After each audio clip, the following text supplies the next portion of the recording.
हमेशा जब भी मैं सत्संग करने के लिए गुरुजी मुझे आज्ञा देते थे तो कहते थे आंटी वो वाला सत्संग सुनाओ ना। तो वही सत्संग आज आप सबके साथ शेयर करती हूँ। थर्सडे का दिन था और गुरुजी के पास जाने का दिन था।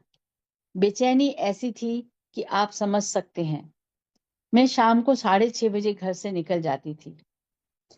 उससे पहले खाना भी बनाना होता था। मैंने दाल चढ़ा दी और फ्रिज खोला तो देखा उसमें बैंगन पड़े थे। मैंने जल्दी से आलू बैंगन की सब्जी बना दी और सब तैयारी करके चली गई। नेक्स्ट थर्सडे आया तो बैंगन बेचैनी वही, बेकरारी वही। गुरुजी के पास जाना है, जल्दी जल्दी सारे काम निपटा लूं और भागूं। जब मैंने सब्जी बनाने के लिए फ्रिज खोला तो देखा कि बैंगन पड़े थे और कोई सब्जी नहीं थी। फिर सोचा अगर आज भी बैंगन बना दिए तो अंकल से डांट पड़ेगी।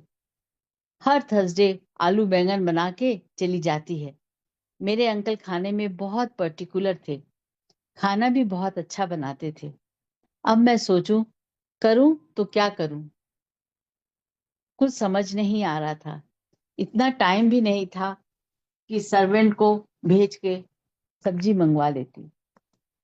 इसलिए सोचा चलो बैंगन ही बना देती हूँ, जो होगा देखा जाएगा। और मैंने आलू बैंगन की सब्जी बना दी। संगत जी, आप विश्वास कीजिए, वो आलू बैंगन की सब्जी देखकर ऐसा लग रहा था कि जैसे पता नहीं क्या बनाया है। काला काला काली काली लग रही थी। कहने में कहना तो नहीं चाहिए, कह रही हूँ, गोबर जैसी लग रही थी। कुछ कर नहीं सकती थी, इसलिए सब्जी बनाने के बाद मैंने ढक्कन लगाया और कहा जय गुरु जी, आप संभाल लीजिएगा। और बस मैं तैयार होकर चली गई। एम्पायर स्टेट जाकर सब कुछ भूल गई।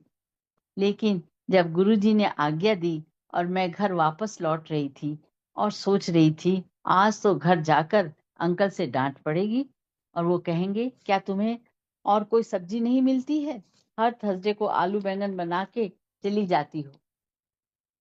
बस इन्हीं सब ख्यालों में, इन्हीं सब बातों में मैं सोचते सोचते घर आ गया और मैंने अपने बेडरूम का दरवाजा खोला तो देखा अंकल जाग रहे थे।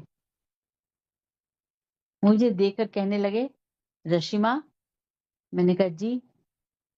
आज जैसे तुमने आलू बैंगन की सब्जी बनाई थी उसका कोई जवाब नहीं।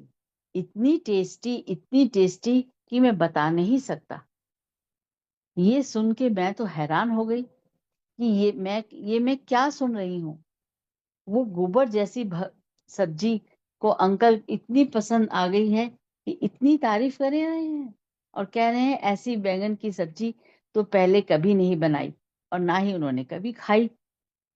मैंने मन ही मन गुरुजी का थैंक्स किया और कहा गुरुजी, आपकी लीला है, आपकी ही कृपा है जो उस सब्जी को भी आपने अपने प्यार से भर दिया और अंकल भी तारीफ किए बिना नहीं रह सके। तो संगत जी, गुरुजी हर भक्त की पुकार, उसकी परेशानी को समझते हैं, अपनी कृपा से उसे आनंदित कर देते हैं। जितना भी गुरुजी का शुक्राना करें वो कम है।